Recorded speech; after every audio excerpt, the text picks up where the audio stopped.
മരങ്ങൾ തണൽ വിരിച്ച മുറ്റം, വള്ളികൾ പന്തലിച്ച കാവും അടഞ്ഞുകിടക്കുന്ന അറയും പുരയും. ചരിത്രത്തിന് കുടപിടിച്ച വാഴവേൽ തറവാട്ടിന് ഓർക്കാൻ കേരളത്തിൽ വ്യക്തിമുദ്ര പതിപ്പിച്ച പല തലമുറയുടെ കഥകളുണ്ട്. ഇരുളും വെളിച്ചവും ഇഴചേർന്ന ആറന്മുളയിലെ വാഴവേൽ തറവാട് ഇനി പുരാവസ്തു വകുപ്പ് ഏറ്റെടുക്കുകയാണ്. 700 വർഷത്തോളം പഴക്കമുണ്ടെന്ന് കരുതുന്ന ഈ തറവാട് കുടുംബാംഗങ്ങളുടെ തന്നെ ആവശ്യപ്രകാരം നിർദ്ദേശങ്ങൾ സ്വീകരിച്ചുകൊണ്ട് സംരക്ഷിക്കുമെന്ന് സന്ദർശനം നടത്തിയ മന്ത്രി കടന്നപ്പള്ളി രാമചന്ദ്രൻ പറഞ്ഞു.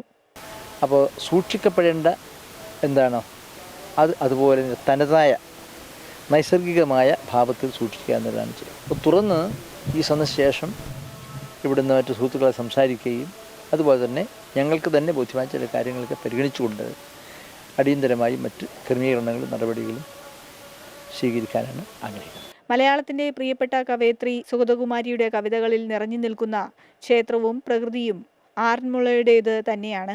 സഹോദരി ഹൃദയകുമാരിയും ഈ തറവാടിനെ നെഞ്ചോട് ചേർത്തിരുന്നു. സ്വാതന്ത്ര്യ സമര സേനാനിയും കവിയുമായിരുന്ന സുഗതകുമാരിയുടെ പിതാവ് ബോധേശ്വരൻ, അമ്മയും അന്ന് മധ്യ തിരുവിതാംകൂറിലെ ആദ്യ ബിരുദാനന്തര ബിരുദം സ്വന്തമാക്കിയ വനിതയുമായ കാർത്യായനി, അടുത്ത ബന്ധുവും മുതിർന്ന CPI നേതാവുമായിരുന്ന MN ഗോവിന്ദൻ നായർ എന്നിവരെല്ലാം വാഴവേൽ തറവാടിന്റെ അകത്തളങ്ങളിൽ കഴിഞ്ഞ കാലങ്ങളിൽ നടന്നിറങ്ങിപ്പോയവരാണ്.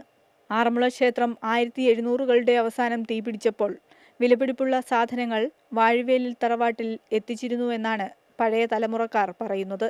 അതുകൊണ്ട് തന്നെ ഈ ചരിത്രത്തെയെല്ലാം ഉൾക്കൊള്ളും വിധമായിരിക്കും സർക്കാർ വകുപ്പുകളും വാഴവേൽ തറവാടിനെ സംരക്ഷിക്കുക.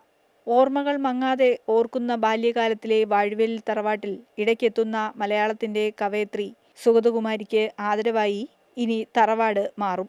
കാലപ്പഴക്കത്തിന്റെ മങ്ങൽ മാറ്റിയെടുത്ത് സംരക്ഷിക്കാനാണ് സർക്കാരും ലക്ഷ്യമിടുന്നത്. വരും തലമുറയ്ക്ക് പാഠമാകാൻ ആറന്മുളയിലെ വാഴവേൽ തറവാട് അതിന്റെ തനിമ നിലനിർത്തിക്കൊണ്ട് തന്നെ തയ്യാറെടുക്കുകയാണ്.